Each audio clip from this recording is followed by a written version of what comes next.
Baik, di sini yang pertama saya akan menjelaskan tentang spermatogenesis. Dan yang pertama ada spermatogonium, yaitu proses dimulai dari sel induk yang terdapat di bagian tepi tubulus semifinerus. Spermatogonium membelah secara mitosis untuk memperbanyak diri dan mempertahankan stok sel induk. Sebagian spermatogonium akan tetap menjadi spermatogonium sementara. Sebagian lainnya berkembang menjadi spermatosit primer. Selanjutnya, di sini ada spermatosit primer, yaitu spermatogonium yang telah berkembang menjadi spermatosit primer akan memasuki tahap meiosis 1. Di tahap ini, spermatosit primer membelah secara meiosis menjadi 2 spermatosit sekunder yang masing-masing memiliki jumlah kromosom dari spermatosit primer atau haploid.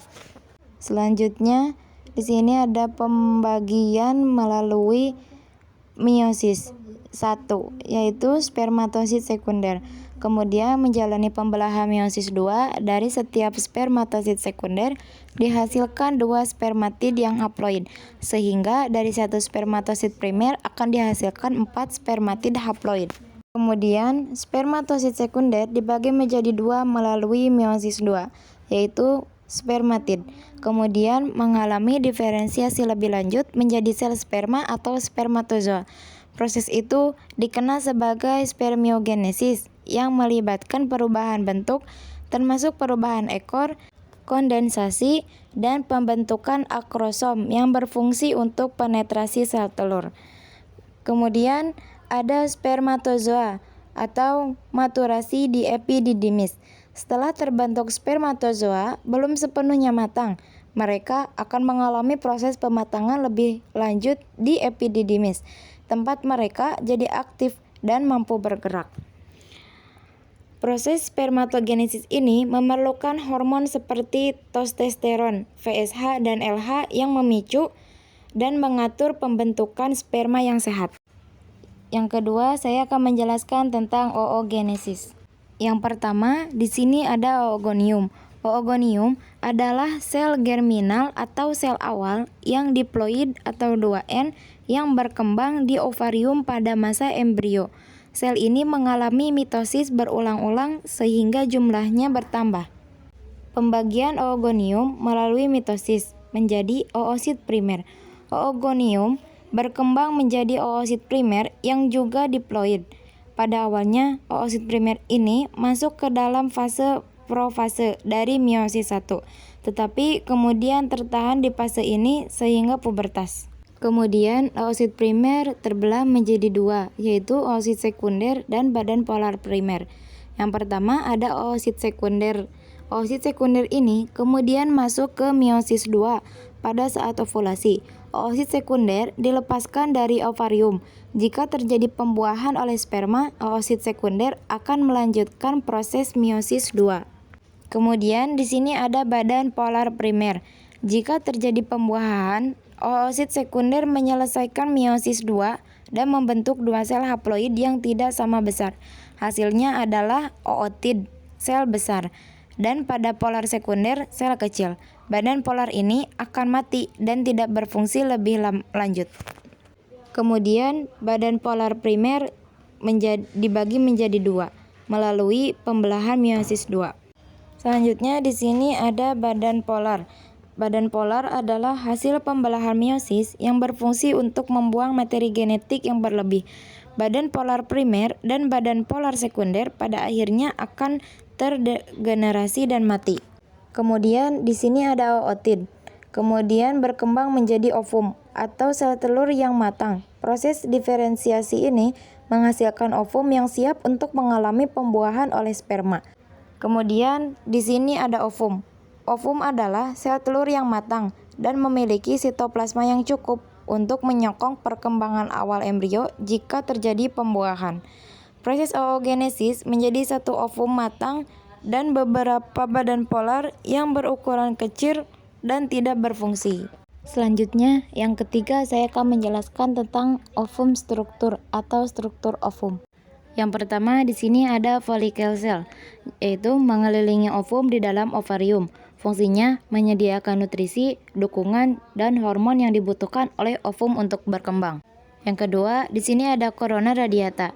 Berada di luar zona pellucida, terdiri dari sel-sel yang berasal dari folikel. Fungsinya berperan melindungi ovum dan menyediakan nutrisi bagi ovum hingga proses fertilisasi. Lapisan ini juga membantu sperma dalam menemukan ovum saat fertilisasi. Selanjutnya di sini ada nukleus, terletak di dalam sitoplasma ovum, mengandung setengah dari materi genetik yang akan digabungkan dengan materi genetik dari sperma. Ini penting untuk membentuk zigot dengan jumlah kromosom yang tepat. Selanjutnya ada sitoplasma, mengisi sebagian besar ruang dalam ovum di dalam membran plasma. Fungsinya mengandung nutrisi dan organel yang diperlukan untuk perkembangan awal embrio dan berisi berbagai zat yang membantu pembelahan sel setelah fertilisasi. Selanjutnya di sini ada zona pellucida, yaitu terletak di sekitar membran plasma ovum, membentuk lapisan transparan yang menyelubungi sel telur. Fungsinya melindungi ovum dan mencegah sperma dari spesies lain memasuki ovum. Lapisan ini juga penting dalam proses kapasitasi sperma yang memungkinkan hanya satu sperma dapat menembus untuk fertilisasi. Selanjutnya di sini ada nukleolus, terletak di dalam inti sel atau ovum atau sel telur, berperan dalam sintesis ribosom, yaitu bagian penting dalam pembentukan protein, membantu menyediakan protein dan komponen penting yang dibutuhkan untuk perkembangan awal setelah fertilisasi. Kemudian di sini ada plasma membran. Plasma membran merupakan membran tipis yang membungkus seluruh sel telur di dalam zona pellucida. Fungsinya menjaga struktur sel telur dan berperan penting dalam fusi dengan sperma selama fertilisasi. Setelah satu sperma masuk, membran plasma akan berubah untuk mencegah sperma lain masuk. Selanjutnya ada fertilizing space, terletak di antara membran plasma ovum dan membran sel telur itu sendiri. Fungsinya sebagai pelindung tambahan antara sel telur dan zona pellucida. Ketika sperma berhasil menembus zona pellucida, ruang fertilizing menjadi tempat bagi sperma sebelum mencapai membran ovum untuk fertilisasi. Selanjutnya di sini saya akan menjelaskan tentang sperma. Sperma dibagi menjadi 3 bagian. Yang pertama ada bagian kepala, ada bagian tengah, dan ada bagian ekor. Di sini yang pertama ada akrosom, letaknya di ujung kepala sperma. Akrosom berisi enzim yang berfungsi untuk membantu sperma menembus lapisan luar sel telur, memungkinkan fertilisasi terjadi. Enzim ini akan dikeluarkan saat sperma bertemu dengan sel telur dalam proses yang disebut reaksi akrosom. Kemudian ada nukleus, terletak di dalam kepala sperma. Nukleus mengandung materi genetik atau DNA yang akan diwariskan kepada keturunannya. Jika terjadi pembuahan, di dalamnya terdapat kromosom dengan informasi genetik dari ayah. Kemudian ada bagian leher, berada di antara kepala dan ekor, yaitu menghubungkan kepala sperma dengan bagian ekor. Di dalamnya terdapat banyak mitokondria yang menghasilkan energi untuk penggerakan sperma. Ini adalah pusat energi yang sangat penting bagi sperma untuk mencapai sel telur. Selanjutnya ada mitokondria atau bentuk spiral, berada di tengah atau leher sperma, yaitu di sekitar bagian yang disebut midface, menyediakan energi untuk menggerakkan sperma. Mereka menghasilkan ATP atau adenosine triphosphate melalui proses respirasi seluler yang digunakan untuk menggerakkan ekor sperma, memungkinkan sperma berenang menuju sel telur.